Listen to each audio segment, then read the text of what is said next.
Hello, and welcome to the MMA Mic Drop podcast. My name is Jade Bunky. In today's episode, I'm going to break down everything that's about to go down at UFC Mexico City, Moreno versus Kavanagh. This is a fascinating fight card because it is designed to deliver action. It features a former champ, it features a former title contender, and it features a handful of highly touted prospects. But perhaps most importantly, it's how this fight card was constructed that's impressive. It pitted fighters against each other who are going to deliver incredible performances. And because of this, I am going to give this fight card a B. Actually, probably a B+, because I'm telling you, there will be fireworks.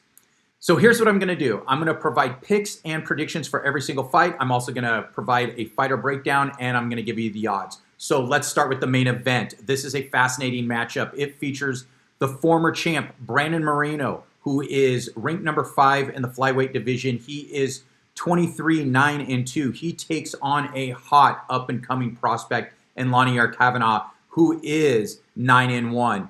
And let's break down each of these fighters. Brandon Moreno, you all know who he is. He is an exciting fighter. He comes forward with a lot of movement. He feints a lot. He dips his shoulder. He switches stances. He throws high volume. He blends punches and kicks effectively. He can grapple. Out of his 23 wins, 16 come by finish, and it's a blend of TKOs and submissions. He is dangerous anywhere, and he can beat anyone in the division at any given time. And yes, he is coming off a loss, and he is coming off a finish, but he's still relatively young. So I think he is still right there. He also has an exceptionally high fight IQ. Now, when you look at Lone'er Kavanagh, I mean, this guy came out with a lot of hype. He started his career 9-0, and he lost his last fight. But I think a little context needs to be given. His last loss was to Charles Johnson. Charles Johnson, yes, that Charles Johnson who has the only UFC win over the current champ, Joshua Van. And it happened in a similar fashion as well. He caught Kavanagh. And the reason why I wanted to frame it that way is Kavanagh was winning that fight. He was looking good. He was looking good against a high-level fighter like Charles Johnson, and he got caught. I feel that was an aberration. Now, the question is, what's going to happen in this fight? And this is where it's intriguing because I think Kavanagh is a legitimate prospect. He has good power. He has good footwork. He has a kickboxing background. He has fast hands. And I think this could present some problems for Brandon Moreno. Now, Brandon Moreno is the more proven grappler, and he's also the more proven fighter in 5 rounds. Now, importantly, this takes place in Mexico City, which is at elevation. I believe the altitude is a little over 7,000 feet. So cardio is going to play a role in this fight, particularly if it goes into the 5th round. And we don't know what there's 2 things we don't know. We don't know what Kavanagh's cardio is. We don't know exactly the extent to which he can grapple. And actually, there's a third thing. We actually don't know how he's going to be in a hostile environment. This is in Mexico City. Everyone is going to be rooting for Brandon Moreno. It is going to be loud. It is going to be raucous. It is going to be a crazy scene. And yes, Brandon Moreno is popular no matter where he goes. But I think in Mexico City, it's going to be different. And so you have these 3 things that Kavanagh has to answer. You know, how's he going to be under the real bright lights? Not just in the UFC, but where, you know, the environment might be quite hostile to him. How is he going to be if he gets dragged into deep water? There's so many unanswered questions. Now, he does have the power, and I think he has the speed advantage. And anything can happen in a UFC fight, and he is good enough to be able to catch Brandon Moreno. But I don't think that's going to happen. I think Brandon Moreno is going to throw up high volume, but I think he's going to be careful at times. I think he's going to look to mix in his grappling with his striking like, you know, he typically does. And I'm going to look for Brandon Moreno to start to wear Kavanagh down. Give me Moreno by decision. Oh, and the odds. The odds are Brandon Moreno is a -225. Kavanagh is a +185. And I do think that's appropriate.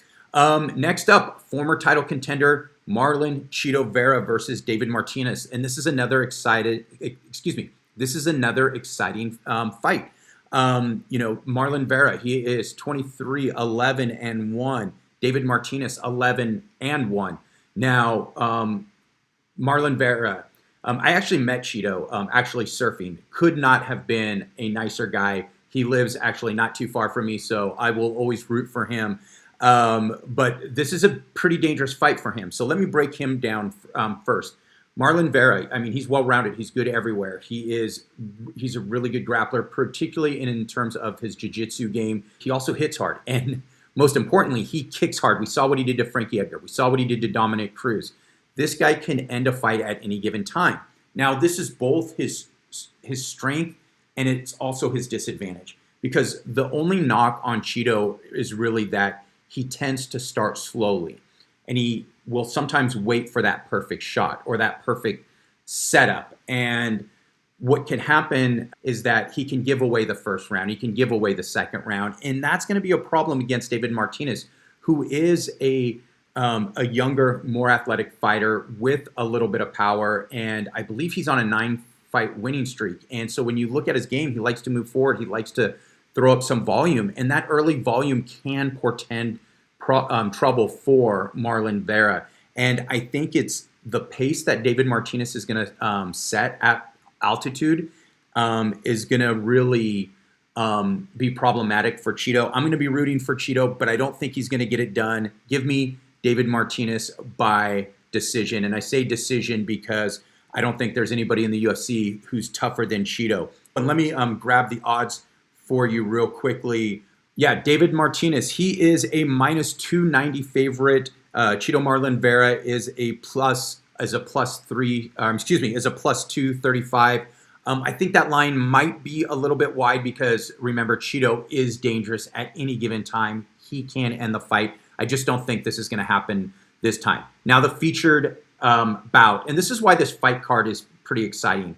I don't think this is a matchup against two incredibly talented fighters, particularly at the stage in, well, let's say in Bobby Green's career. I just think it's going to deliver some highlights, and this is what makes this fight card exciting. Daniel Zellhuber, he is a -520 favorite. Bobby Green is +390. And when we look at both of these fighters, let's think about this. Bobby Green, he likes to fight with his hands down. He's traditionally used his hand speed and his ability to kind of stay at range and pick people apart. He's 39 years old. He is much slower now. He also doesn't have the chin he used to have. So if he gets caught, that can be problematic. Now, when we look at Daniel Zellhuber, he's a striker, and so both guys are strikers. He has good kicks, he has good punches, he has a little bit of power. He is coming off a loss to Michael Johnson, and at 39 years old, in terms of Michael Johnson, that is a problem considering that Bobby Green is 39 years old as well. So, it's maybe that line is a little wide, but I'm still going to favor Zellhuber pretty significantly. I really don't think Bobby Green, based on his fighting style, has much of a chance. I don't think he's going to hurt Zellhuber. Zellhuber has shown he's been able to take punishment. He has been in an absolute war. Who did he fight? Oh, yeah, Esteban Ribovic. And that was an absolute war. And he was an absolute dog in that. He showed heart. And if he gets tagged, he's going to just continue to throw down. Both guys are going to stay on their feet. Given that Bobby Green's hand speed has slowed, given that Bobby Green's chin has pretty much fallen off, I think Zellhuber's going to knock him out. I think he's going to knock him out early. Give me Zellhuber by first round TKO. And let me just go over their records real quick. Zellhuber, he's 15-3, whereas Bobby Green is 33-17-1. All right, the bout before that, talking about fighters with half heart. Edgar Chairez versus Felipe Bunes. Chairez, he is an action fighter. He likes to move forward. He is 12-6. This dude is tough as nails, but he can take a beating too. He is just down to throw down.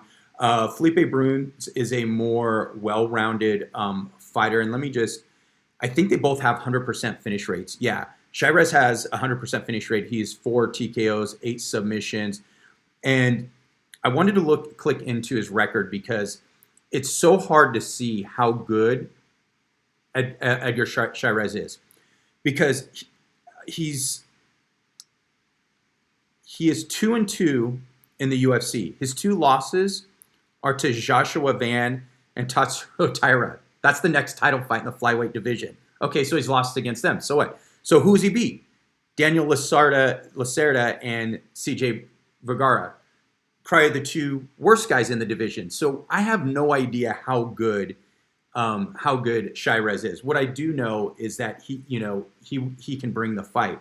And at 36 years old, I think that's going to, and when I say at 36 years old, Felipe's 36 years old, Chairez is 30, and I think Chairez is going to put it on him in a bad way, and I think it's going to be volume, and I think it's going to be accumulation of damage, and I think by the end of the second round, Felipe is going to want out, and he is going to get knocked out. Give me Chairez by knockout due to accumulation of damage. That last punch is just going to be too much. And let me just click over here to give you the odds real quickly. Yeah, he is a minus 325. Felipe is a plus 260. That makes sense. And then speaking of wide lines, and earlier I mentioned, this fight has some highly touted prospects. This is one of them.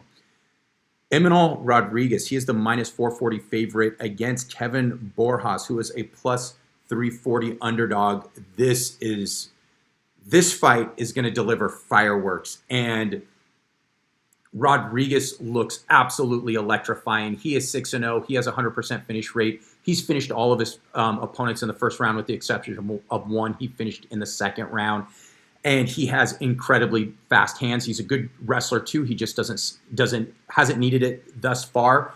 And this is going to be his UFC debut. And he is going against Kevin Borjas, who is actually a pretty good striker, a good fighter. He's going to want to stay on the feet. He likes to move forward. He throws pretty good volume. Can blend punches and kicks effectively.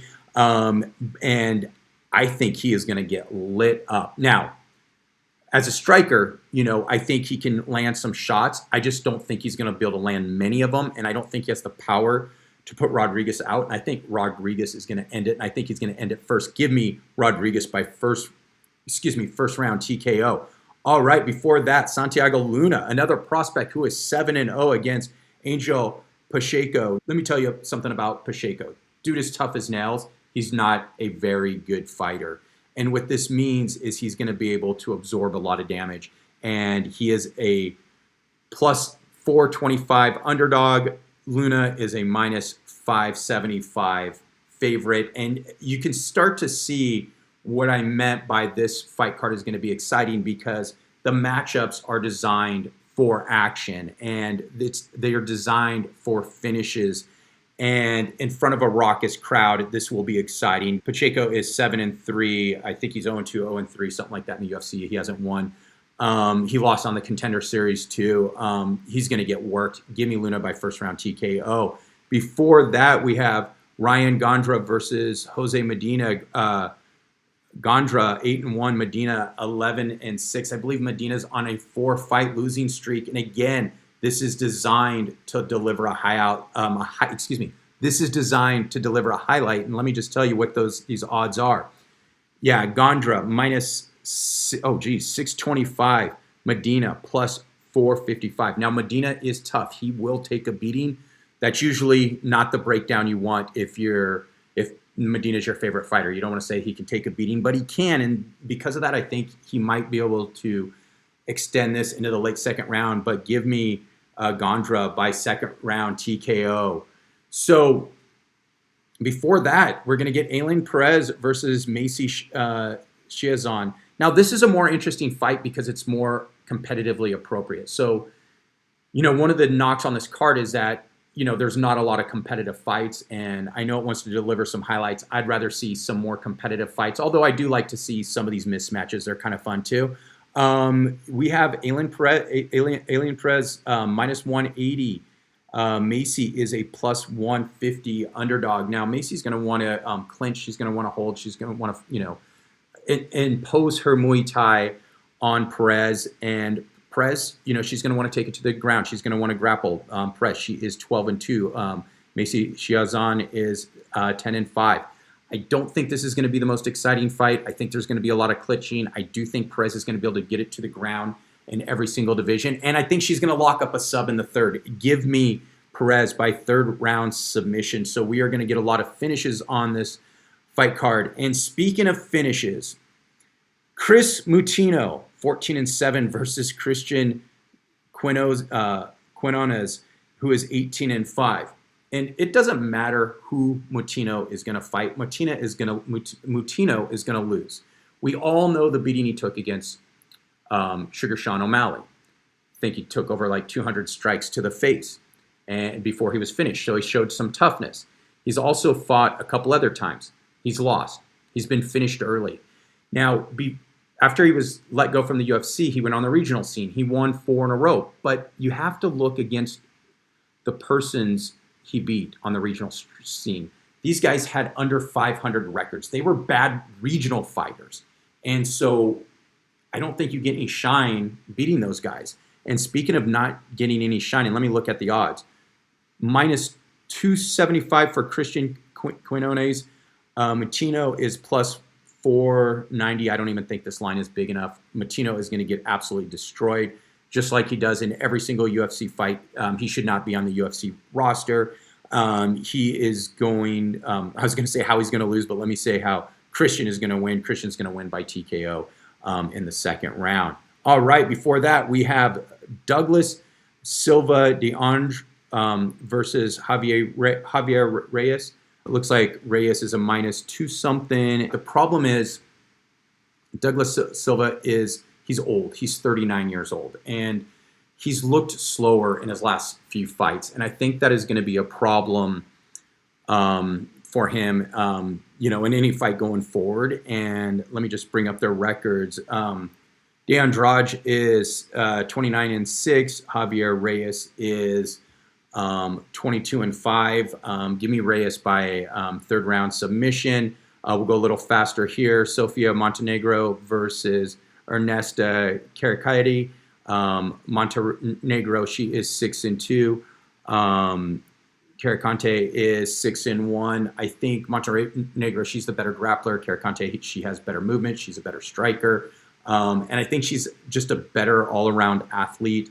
And let me just check the odds real quick. Okay, yeah, Caricante, she's a minus 270.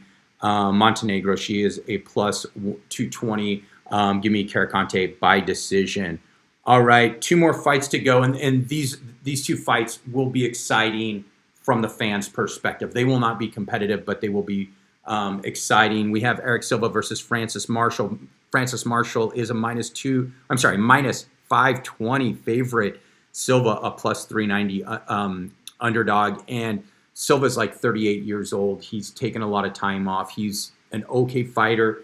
Francis Marshall has he's okay as well. I mean, but he's just so much younger, and he is going to light him up. Give me Marshall by first round TKO. And then opening the fight card, we have Wes Schultz versus Damian Penez. And this one's a little closer than I expected. Penez is a minus 258 favorite. Schultz is a plus 210 underdog. And let me just check out their records real quickly. Let me just click over here for a second. Penez, he's 8-1. Wesley Schultz is Wesley Schultz is a little younger than I thought. I thought he was a little bit older for some reason. He's 8-2. He is the better grappler. He has like 5 submissions on his record. Out of those 8 wins, the other 2, he has 2 other finishes. But the difference is Damian Penez, he hits freaking hard, and I think that's what's going to happen. I think he's the better athlete. When Schultz tries to close the distance, he's going to get knocked out. Give me Damian Penez by first round knockout. That's all I have. Like, subscribe, tell me what your picks are, and let's get ready for some fireworks. Thank you.